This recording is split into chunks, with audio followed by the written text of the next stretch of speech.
The DNA results arrived on the morning of my ex-wife's wedding. I wasn't there. I was sitting alone at a small table near the window of a quiet hotel room, watching steam rise from a paper cup of coffee that had already gone cold. My phone lit up, face down, vibrating like something alive, something impatient. I didn't answer it. Not yet. I already knew what the call would sound like. Panic dressed up as politeness, fear pretending to be control. 3 weeks earlier, I had smiled and signed the divorce papers. They had paid me $3 million to disappear, and everyone in that room believed the story was over. They were wrong. The night it all began, my wife Laura kissed my forehead the way she always did when she wanted to appear gentle without committing to closeness. Her lips were cool. Her perfume, something clean and expensive, hung in the air between us. "We're going to be fine, babe," she said softly. The dishwasher hummed behind her.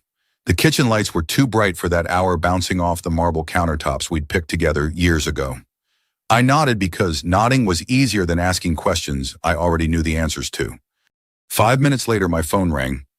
It was her mother. "Ethan," she said, too cheerful the way people sound when they're about to negotiate something ugly. "Can you come by the house? We need to talk. Tonight." Laura didn't ask who it was. She already knew. She just reached for her coat, her movements efficient, rehearsed. That was when I understood this wasn't a conversation, it was a script. And I had just missed the rehearsal.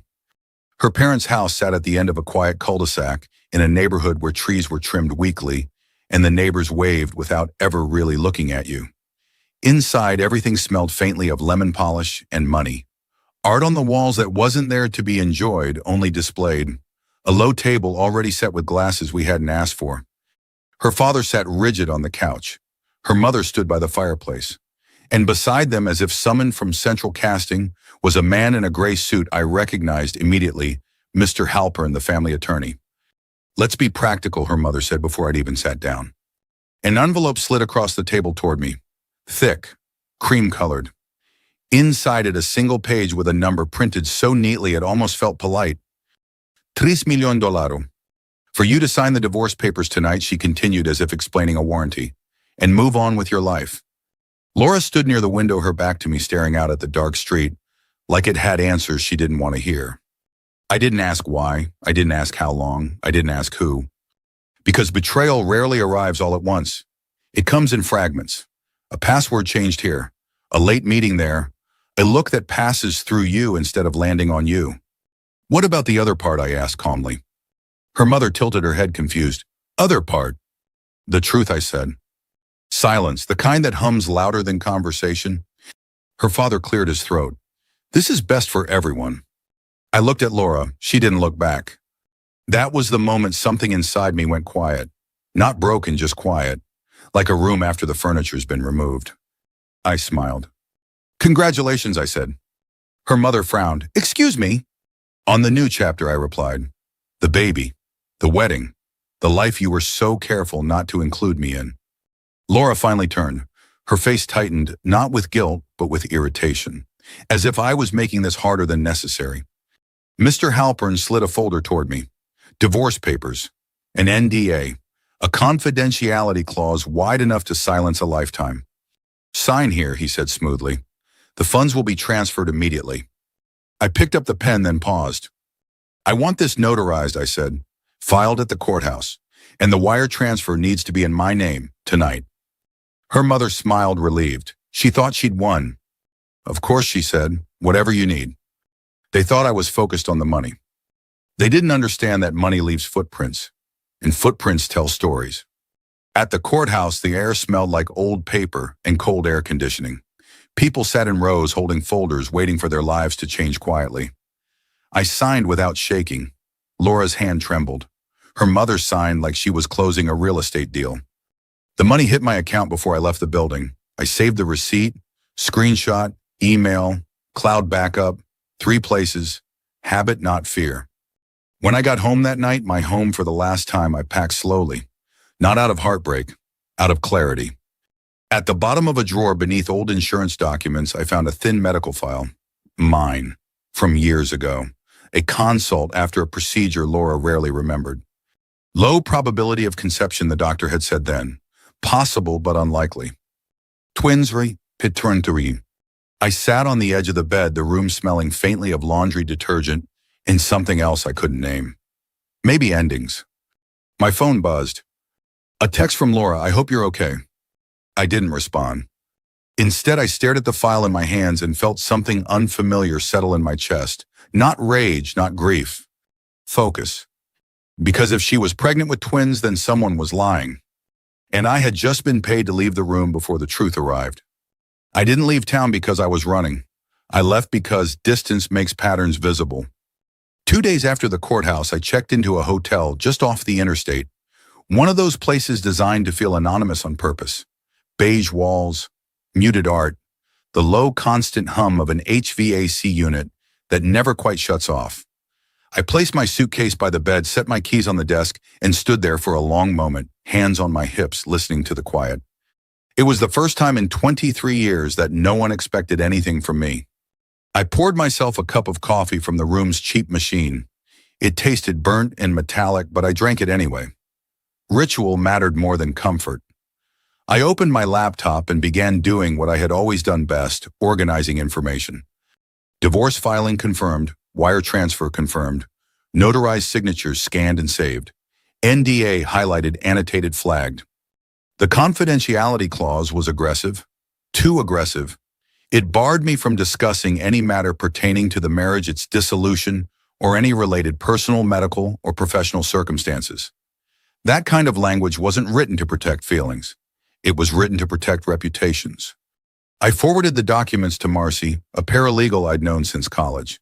She wasn't my lawyer yet, but she had an eye for pressure disguised as choice. She called within minutes. They rushed you, she said. No greeting, just facts. That's not how amicable divorces look. They wanted it done fast, I replied. People only rush when they're afraid of something showing up late.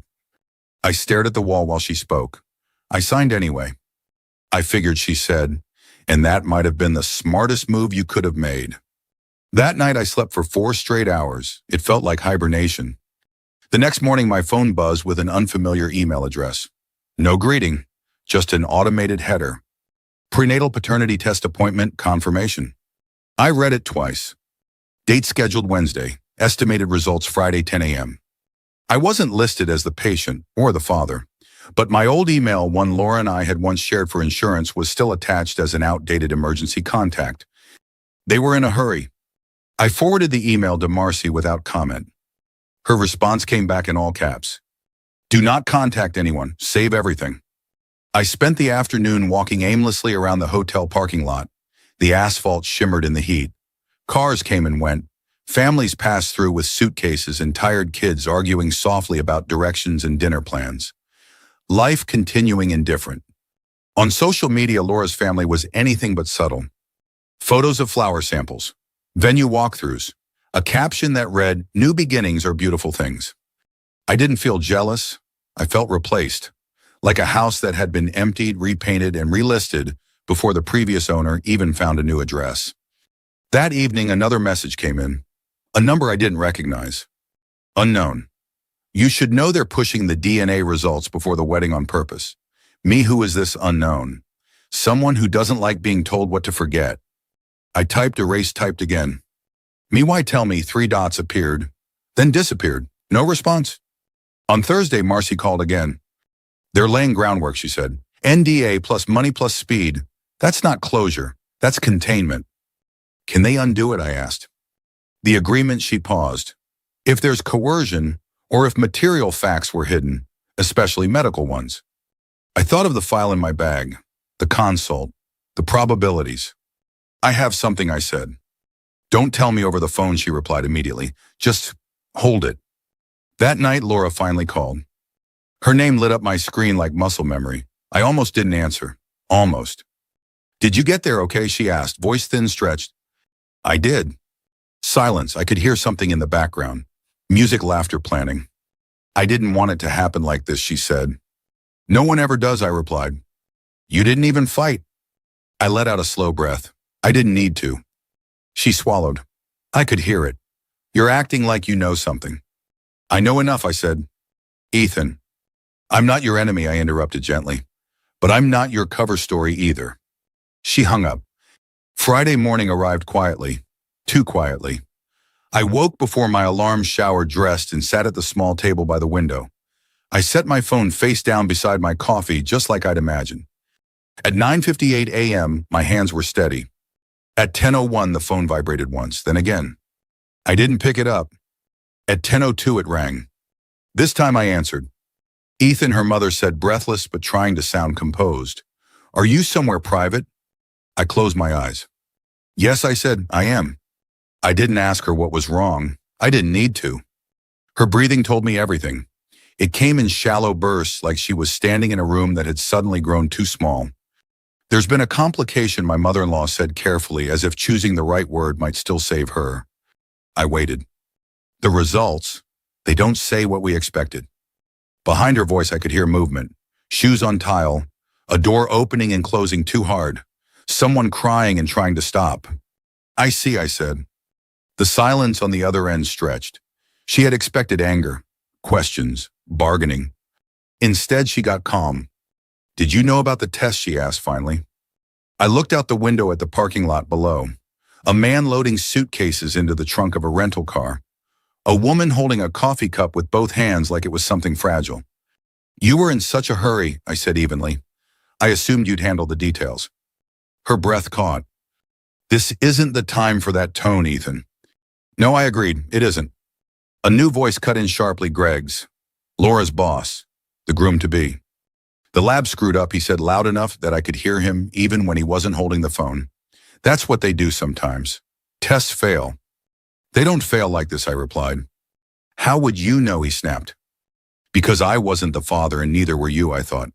But I didn't say it. Instead, I said, if you think it's wrong, run it again. A sharp sound followed something knocked over. A chair, maybe. Then Laura's voice cracking. It's not wrong, she whispered. The line went dead. I didn't move for a long time after that. I just sat there listening to the hum of the room, the distant sound of traffic, the muted life happening everywhere else. Marcy called 10 minutes later. They got the results, she said. So I've heard. And it blew up. She exhaled slowly. Good, that means they're scared. I rubbed my temples. They're not done. No, she agreed. They're just switching tactics. That afternoon, I checked out of the hotel and drove south. Not home, somewhere neutral, somewhere with water and distance, a place where the horizon didn't end in other people's expectations. I booked a room near the coast, nothing fancy. A small inn with creaky floors and salt in the air. The kind of place people go when they want to think without being watched. At night, I walked along the shore. The sand was cold under my shoes. The ocean moved the way it always had, unimpressed by human messes. My phone buzzed constantly. I didn't answer. Texts from Laura. Missed calls from her father. A voicemail from a number I didn't recognize that left no message at all. On Saturday morning, I finally listened to one voicemail from Laura. Please, she said, crying openly now. This is worse than you think. They're all panicking. Greg is furious. My mom keeps saying we can fix this, but I don't know how. I didn't think it would come to this. I sat on the edge of the bed, the curtains fluttering slightly in the breeze. I didn't think it would either. I said aloud, though. She couldn't hear me. By noon, a new email arrived. Subject clarification regarding test results body. There may have been an error in the chain of custody. Further review is underway. I forwarded it to Marcy. Her reply came back almost instantly. They're trying to buy time. Don't give it to them. That evening, I got a call from a man named Daniel, a name I recognized faintly, one of the assistants at the medical group Laura's company partnered with. I shouldn't be calling you, he said quietly. And I can't say much, but someone very powerful pushed for that test to be rushed. Off the books rushed. My grip tightened on the phone. Who, I asked. A pause, then not Greg. The line went silent. Sunday morning social media went dark.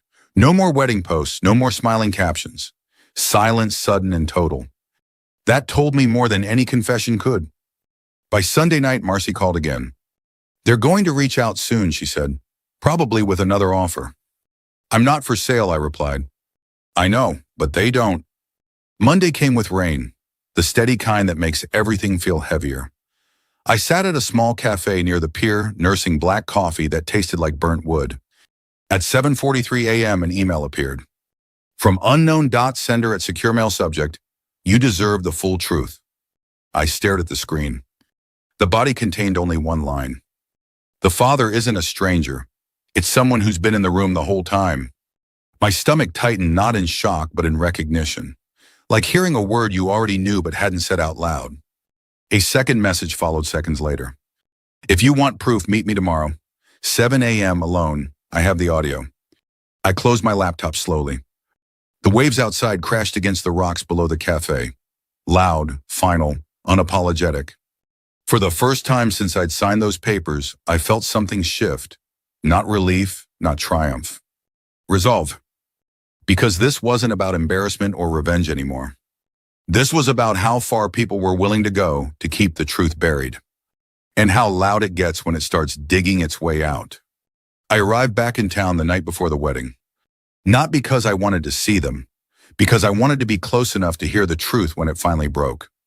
I checked into a small hotel near the courthouse, the same one I'd stayed in weeks earlier. Same beige walls, same humming air vent. It felt like stepping back into a pause scene. I set my phone on the desk face up this time, plugged into the charger like a patient waiting for a monitor to beep. Sleep came in fragments. At 9:40 a.m., I was already awake, showered, dressed, sitting in a chair by the window. Outside, the sky was clear and almost offensively blue. The kind of morning that promises happiness to people who still believe in it. I poured coffee and didn't drink it. At 9:58, my phone lit up with notifications I ignored. At 10:02, it rang. Laura's mother. I let it ring once more, then answered. Ethan, she said too quietly. Her voice had lost its polish. Thank God. You're reachable. I leaned back in the chair. I always am. There was a pause, then noise flooded the line chairs, scraping voices overlapping, a sharp clatter, like glass being set down too hard. You need to understand, she said, lowering her voice. This situation has escalated. Has it? I asked. Yes, sir, the DNA results came back. I know. Another pause, longer this time. You knew. Her voice tightened around the word. You scheduled the test, I replied. I assumed you'd get the results. That's not what I meant, she snapped. Did you know they wouldn't match Greg? I closed my eyes. I knew enough not to be surprised. Her breath stuttered. I could hear it clearly now, panic creeping in where control used to live. Behind her, a man shouted, not angry, terrified, a raw sound that didn't belong in wedding halls or country clubs. Then Greg's voice burst through the lines, sharp and desperate. This is insane, he said. They said the twins weren't mine. That's impossible, she swore. She didn't swear. Laura interrupted, her voice breaking completely. She avoided. That's different. I pictured the room without seeing it. The carefully arranged flowers, the unopened champagne, the guests beginning to arrive downstairs, unaware that the story they'd been invited to celebrate was already collapsing. Greg, I said calmly, if the test says they're not yours, then yelling won't change that. You don't get to lecture me, he shouted. This is your mess. No, I corrected. This is your rush. Silence fell suddenly heavy and unnatural. Then Laura spoke again, softer now. Ethan, please. I didn't respond. A new voice entered the call, measured, authoritative, unmistakably practiced. Mr. Walker, the man said, this is Halpern. Of course it was. I think we need to reset the tone here, he continued. Everyone is emotional. This isn't productive. You scheduled a prenatal DNA test days before a wedding, I replied. I'd say emotion is the least of your problems. That test was necessary, he said quickly. There were questions. Questions you were afraid to ask too late, I said. He inhaled sharply, a tiny sound, but I heard it. Laura sobbed somewhere in the background. This can still be handled discreetly, Halpern said. We prefer to keep your name out of whatever comes next. I smiled without humor. You paid me to disappear, I said. That was your discretion. Her mother jumped back, in voice shaking now. What do you want? There it was. Not apology, not truth. Price. I want you to stop calling, I said evenly. A thud echoed through the phone, someone hitting a table. That's it, Greg snapped. You walk away while we clean up your mess. I waited until the noise died down. Greg, I said quietly, if you think this ends with me, you haven't read the room. Laura's voice rose suddenly, wild and uncontrolled. I didn't do this alone. The line went dead silent. Then a sound cut through, clear, furious, unmistakable. A scream. Not Laura's. A man's. The kind of scream adults make when they realize the ground has disappeared beneath them. I didn't hear words after that. Just chaos. Someone shouting Laura's name. Someone else telling people to turn the music off. The distant echo of a door slamming. Then Halpern again, his composure cracking just enough to matter. Ethan, he said, lowering his voice, this call didn't happen. You should hang up, I replied. You're not thinking clearly. The line went dead. I set the phone down gently, as if it were fragile. My hands weren't shaking. A minute later, an email notification appeared. Subject update on prenatal paternity results. I didn't open it. Instead, I stared out the window at the parking lot below. Guests arriving, valets opening doors, life continuing to walk into a room where the truth was already screaming. My phone buzzed again. A text this time, unknown number. Unknown, it's worse than you think. Unknown. The father isn't Greg. Unknown, and it isn't random. I typed one word. Mehui Sahurinemon. 3 dots appeared, paused, then disappeared. Another email arrived. Subject, you deserve to know who the father is. I leaned back in my chair and finally took a sip of my coffee. It was still cold. But for the first time in weeks, everything else felt sharp, focused, aligned. Because now I wasn't waiting for the truth. The truth was running toward me. And it was panicking. I didn't reply to the email right away. Not because I was afraid of what it said, but because I understood what it meant. People don't send messages like that unless they're already losing control. I closed the laptop and sat there for a long moment listening to the familiar hum of the hotel's air system. Somewhere nearby, an ice machine dumped cubes into a bin. Down the hall, a door opened and closed. Ordinary sounds. Grounding sounds. The kind that remind you the world keeps moving, even when your life is being rearranged behind closed doors. My phone buzzed again. This time it was Marcy. They're calling everyone, she said without preamble. Your ex's parents. Greg. Even people who shouldn't be involved. That usually means they're trying to find the leak. There is one, I said. And he's scared. She was quiet for a beat. That's good. Fear makes people sloppy. I forwarded her the email, no commentary. She called back within 30 seconds. This isn't just an affair anymore, she said. This is damage control. Someone with authority pushed things to move fast, DNA money timing. That's orchestration. Halpern, I said. I was hoping you wouldn't say that. So was I.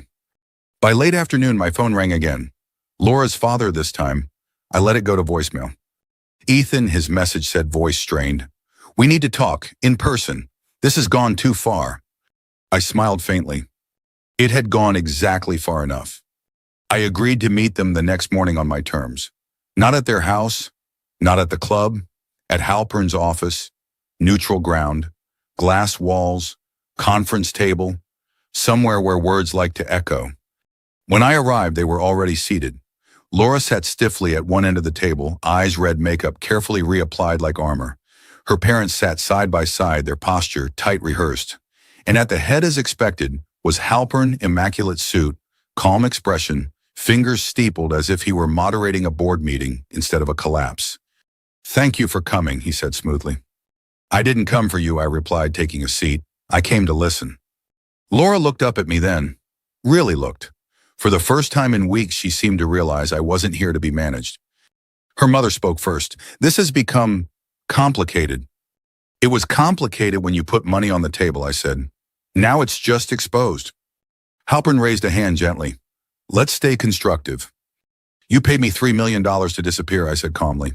Then rushed a prenatal DNA test before a wedding. That's not construction. That's containment.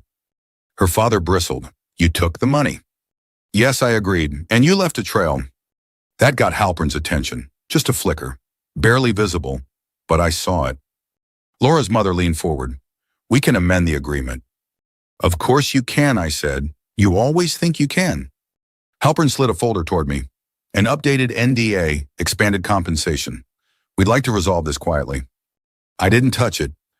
Instead, I reached into my bag and placed 3 things on the table neatly aligned. The wire transfer receipt, the notarized divorce filing, a copy of the NDA with my annotations. Halpern's eyes dropped to the documents despite himself. You paid me, I said, my voice steady. You rushed me. And you tried to silence me. That's pressure, and pressure leaves fingerprints. Laura's father stood abruptly. This is absurd. No, I replied. What's absurd is thinking you could erase me without consequence. Halpern cleared his throat. Mr. Walker, we're trying to protect the family. I leaned back in my chair. From what? He didn't answer. That's when his phone vibrated on the table. He reached for it too quickly, turned it face down, but not before I saw the preview on the screen. I can't hold this anymore. He's going to tell everything. The room went very still. Laura's mother followed my gaze, her face drained of color. Halpern's composure slipped just a millimeter. Enough. You want to know what I want, I said quietly. No one spoke. I want you to stop pretending this is about me, I continued. Because it isn't. It's about whoever's been hiding behind your authority. Halpern met my eyes. For the first time, there was no confidence there. Only calculation. This conversation is over, he said sharply.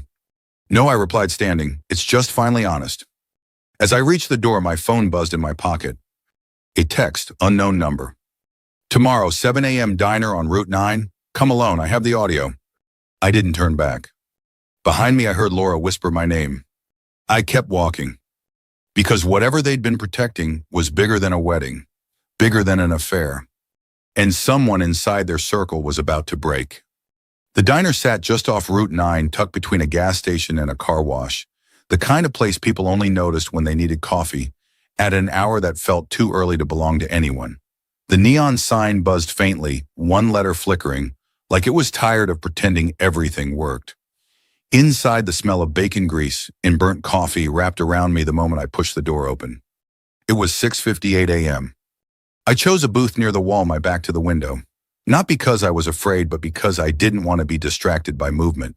Truth requires attention. I ordered black coffee, no sugar, no cream. I needed the bitterness clean. At 7:03, a man slid into the seat across from me. Baseball cap pulled low, mask covering half his face, plain jacket, ordinary enough to disappear in a crowd, but his eyes kept darting to the door like it might accuse him of something. He didn't say my name, didn't greet me. He simply placed his phone on the table between us, face down, and pushed it toward me with 2 fingers. I can't stay long, he said quietly. I shouldn't even be here. Then why are you? I asked. His jaw tightened beneath the mask. Because I haven't slept since Friday. I didn't reach for the phone yet. I let him speak.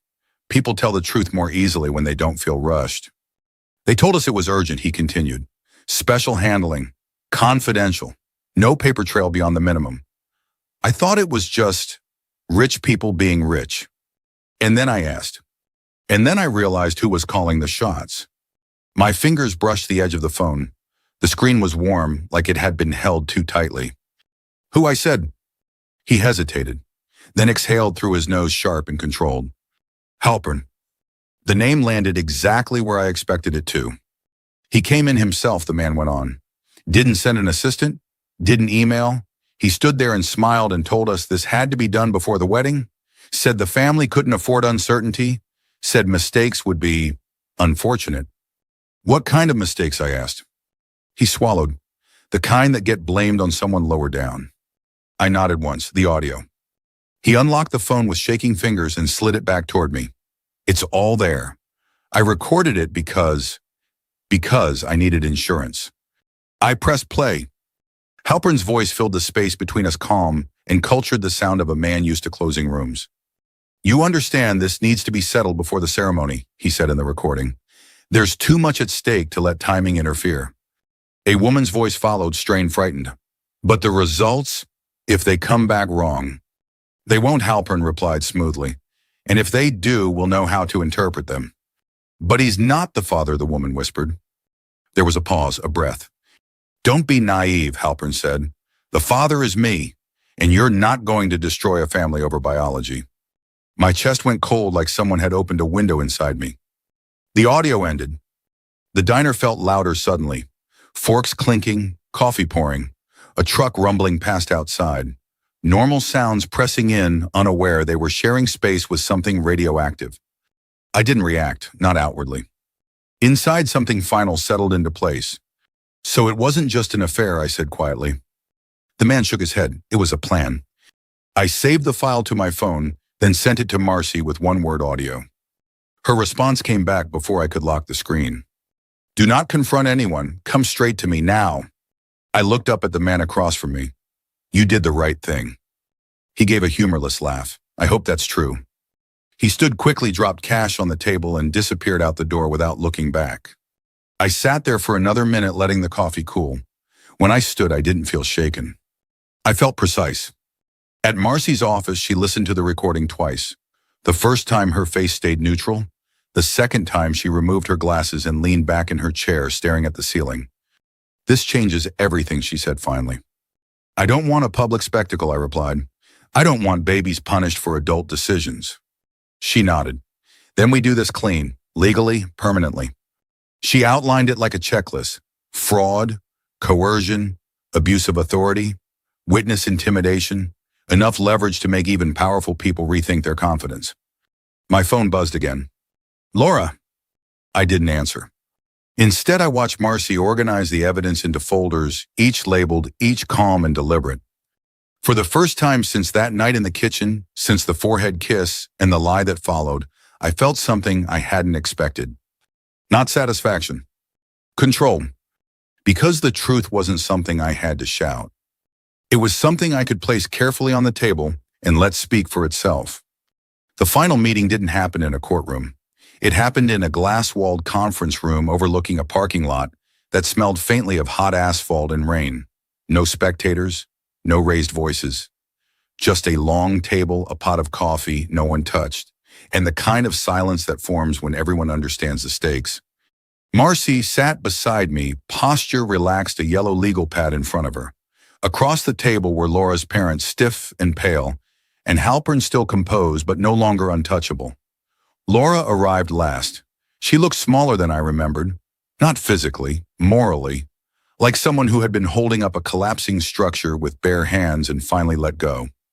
We're here to resolve this, Halpern, began, his tone practiced, without unnecessary exposure. Marcy didn't respond. She slid a folder to the center of the table and opened it to a single page, the transcript of the audio. Not the whole thing, just enough. Halpern's eyes moved across the words. His jaw tightened once. He closed the folder himself. This won't end well, he said quietly. I met his gaze. Truth rarely does for the people who rely on silence. Laura's mother leaned forward, hands clasped too tightly. What do you want? There it was again, the same question, the same assumption. I don't want more money, I said. I don't want a public apology, and I don't want to negotiate my dignity. Her father scoffed weakly. Then why are we here? I took a breath. Slow, measured. The way I'd learned to do when meetings mattered. 3 things I said, lifting 3 fingers. First, you retract every statement, formal or informal, that painted me as opportunistic, vindictive, or bought. I will not be recast as the villain to protect your image. Laura swallowed. She nodded faintly. Second, what's mine comes back to me. Not as a favor, as acknowledgement. Assets I contributed to, accounts I built. No ND, as that imply guilt where there was none. Halpern shifted in his chair. Marcy wrote something down without looking up. And third, I continued, you handle the consequences of this fully and honestly. For the children, not behind closed doors, not with scapegoats, with responsibility. Laura's mother shook her head, voice breaking. You can't expect us to. I interrupted gently. Because if you don't, the next version of this conversation won't be private. The room went still. Halpern leaned back, eyes narrowed, calculating exits. You'd expose everything. I'd expose the truth, I said. There's a difference. Laura finally spoke. I didn't think it would go this far. I looked at her for a long moment. It always does, I said. When people keep choosing the easy lie. She lowered her eyes. The agreement that followed wasn't dramatic. It was meticulous. Language revised. Clauses removed. Acknowledgements added. The NDA rewritten to protect privacy, not reputations built on manipulation. Halpern signed last, his pen pressing harder than necessary. When it was over, no one celebrated. I stood, gathered my coat, and turned to Laura. She opened her mouth as if to say something, an apology maybe, a memory. I shook my head once, not cruelly, just clearly. You don't need to say anything, I told her. You already did when you let them speak for you. Outside, the air was cool and clean. It had rained recently and the pavement reflected the sky like a second chance. I walked to my car and sat there for a minute, hands on the wheel, breathing. The following morning, I took a walk along the water. Early, quiet. Older couples passed me, moving slowly, comfortable in their silence. I bought a coffee from a small stand and watched the horizon brighten. I didn't feel victorious.